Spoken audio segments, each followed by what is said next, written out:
भगवान ने कृपा करके दे दी है और केवल ठीक से चलो, भजन करके मुक्त हो जाए। अब बेमतलब में तुम इस देह को नष्ट कर दोगे तो फिर तुम्हें बहुत दंड भोगना पड़ेगा। इस शासन में भी है, जैसे राजकीय विधान में भी अभी आपको बता दिया कि आत्महत्या का उपाय कर रहे थे तो आपको दंड मिलेगा, आपको सजा मिलेगी। हमारी भारतीय संविधान भी इस बात में आपको दंड, फिर भगवती विधान तो बहुत ही दंडित करेगा, क्योंकि ये तो कृपा के लिए मिला है। दुख सुख को सह जाओ चुपचाप और नाम जप करो। देखो कितना बदमाश मन है वो, वही हमसे पाप करवाता रहा कि ये भोग लो सुखी हो जाओगे ये, और जब पाप बन गया तो वही देखो हमको नष्ट करने के लिए कह रहा है। देखो ना, जो लोग आत्महत्या करते हैं इसी की प्रेरणा से तो करते हैं। अरे घोर दुर्गति है, कम से कम यहां सुधार सकते हो। अब क्या सुधारो? समझ गए मन, तू मेरे को ठीक सलाह नहीं देती, अब हम अपने गुरु के अनुसार चलेंगे। राधा वल्लभ श्री हरिवंश, राधा वल्लभ श्री हरिवंश, राधा बन गई। जन्म जन्मांतरों की बिगड़ी बन गई। मन की बात मानना बंद कर दो, क्योंकि बहुत गद्दार आदमी, जैसे गद्दार आदमी नहीं धोखा दे के हमें मरवा देता, देखो कैसा, अगर वो गलत हो गया तो हमारा ही गला कटवा देगा हमारे ही हाथ से, हमको ही जहर खवा देगा हमारे हाथ। भयंकर पाप जो गुप्त रूप से हो गए, इनको अपने आप ही आपको भोगना पड़ेगा। कोई कुछ नहीं कर रहा, आपका वो भयंकर कर्म आपके द्वारा ये सब करा देगा। मुझे लगता है जैसे ये हमें पता चल गया, ये बड़ी कृपा है कि आपको पता चल गया कि मेरा मन मुझे ऐसी प्रेरणा दे रहा है।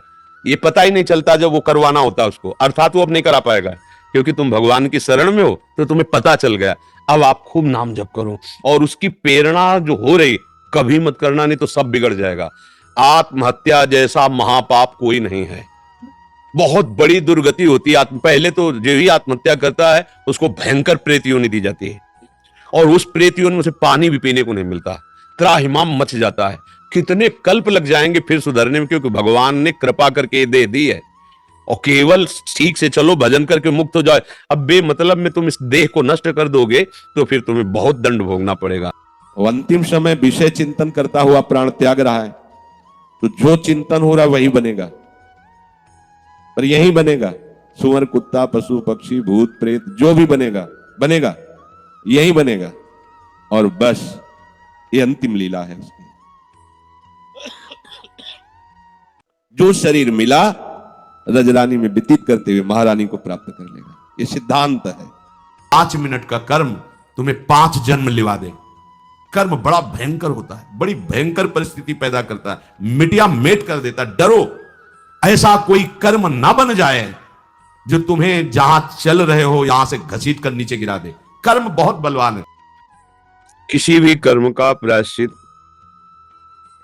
आगे से हम वो गलती ना करेंगे, ये नियम ले और हृदय में पश्चाताप करे कि हमारे द्वारा ऐसी गलती हो गई, प्रभु मुझे क्षमा करो, और नाम जप करे, नाम कीर्तन करे। तो नाम संकीर्तनम यस्य सर्व पाप प्रणाशनम, जिनका नाम जप नाम कीर्तन सर्व शब्द है, सब गलतियों को, अपराधों को, पापों को नष्ट कर देता है।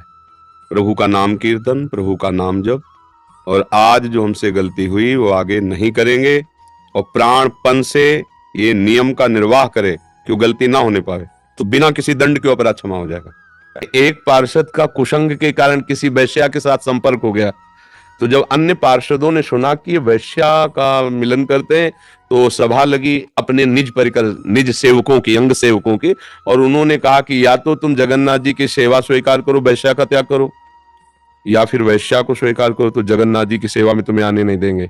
वैश्यागमन करने वाले को जगन्नाथ जी की श्रीअंग सेवा का अधिकार। तो उन्होंने कहा हम जगन्नाथ जी को छोड़ देते हैं, वैश्या संग कर लिया। जब उनका शरीर पूरा हुआ तो जगन्नाथ जी स्वप्न में अपने निजी पार्षद के स्वप्न में आए और कहा जैसे हमारे अंग सेवियों की सेवा होती है अंतिम, वैसा करो, वो मेरे धाम को गया है। बोले प्रभु उसने आपको त्याग दिया था। बोले जीव है, उसका स्वभाव है, मेरा स्वभाव नहीं। एक बार मैं जिसे स्वीकार करता हूं आर पार स्वीकार करता हूं, इसलिए ये तो सोचो ही मत कि अब मैं प्रभु की तरफ मुड़ूंगा तो भगवान नाराज मिलेंगे, नहीं। हमारे प्रभु अनंत माताओं जैसा दुलार करते हैं। घोर पापाचारियों को भी भगवान ने आवाहन किया है, आ जाओ मेरी शरण में। मन को जबरदस्ती खींचना बहुत कठिन बात है, और प्यार से खींचना थोड़ा सरल है। जबरदस्ती इसके साथ करने में चूंकि हम बराबर हारते गए हैं, इसका जीतने का अभ्यास है, ये मुझे हरा देगा। एक ही केवल उपाय समझ में आता है अगर थोड़ा सा हमें आधार मिल जाए तो हम इसको वश में कर सकते हैं। आधार, पहला आधार सत्संग। क्योंकि जैसे हमें प्यास बढ़ती है फिर हमें कोई दूसरी वस्तु अच्छी नहीं लगती। हम सत्संग सुनते तो हमें ज्ञान होता है, शास्त्र स्वाध्याय करते हैं तो ज्ञान होता है, और जब ज्ञान होता है तो हम अपनी इंद्रियों को काबू में करते हैं कि गलत आचरण आज के बाद नहीं करेंगे, अब तक जो गलती हुई अब लो नशानी अब ना नशे हो। फिर उसे जो आनंद प्राप्त होना शुरू होता है, फिर मन शांत होने लगता है। शांति तभी आती है जब बड़े का भरोसा हो जाए। हमारा 100 रुपया घाटा हो गया, लेकिन वो लक्ष्मीपति है जिसका हमारा आश्रय, वो एक क्षण में सब बात पूरी कर देगा, तो आपको घबराहट नहीं होगी, अशांति नहीं होगी, शांति बनी रहेगी। सर्वस्व भगवान को मानने से जो सुख प्राप्त होता है, वो साधारण पदों की तो बात जाने दो, ब्रह्मा जी को भी सुख वो प्राप्त नहीं। जो एक भक्त को सुख, मेरे सर्वस्व प्राणाराध्य भगवान, और निरंतर चिंतन करते हुए कर्तव्य कर्म करते रहो, लाभ हानि की चिंता मत करो, बहुत बड़ा मालिक तुम्हारे साथ है। मंगल भवन उसका नाम, जो होगा सब मंगल होगा, क्योंकि हम भगवान की शरण में, इससे शांति मिल जाए। सोना हमारे लिए बहुत हानिकारक है और ये सोना हमारे लिए लाभदायक भी है, दोनों बात समझना। जिसका स्वभाव बन जाता है कि जहां बैठे वहीं सो गए, जहां बैठे, ऐसा हमने देखा है, बैठे 2-4 मिनट जहां एक घंटा बजने लगे, ये क्या है, ये दलिद्र है क्यों? अरे तुम साधक हो, ये दलिद्रता क्यों? क्या यही उपासना में तुमने सिद्धि प्राप्त की है?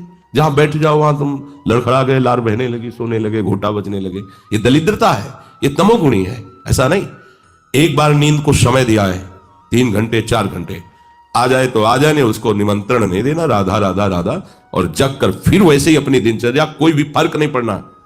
आप अभ्यास कीजिए, कोई फर्क नहीं पड़ेगा। कई दिन बराबर जगने पर भी आपकी दिनचर्या पे कोई फर्क नहीं पड़ेगा। जो अपना स्वभाव बिगाड़ रहे हैं वो अपना नाश कर रहे हैं।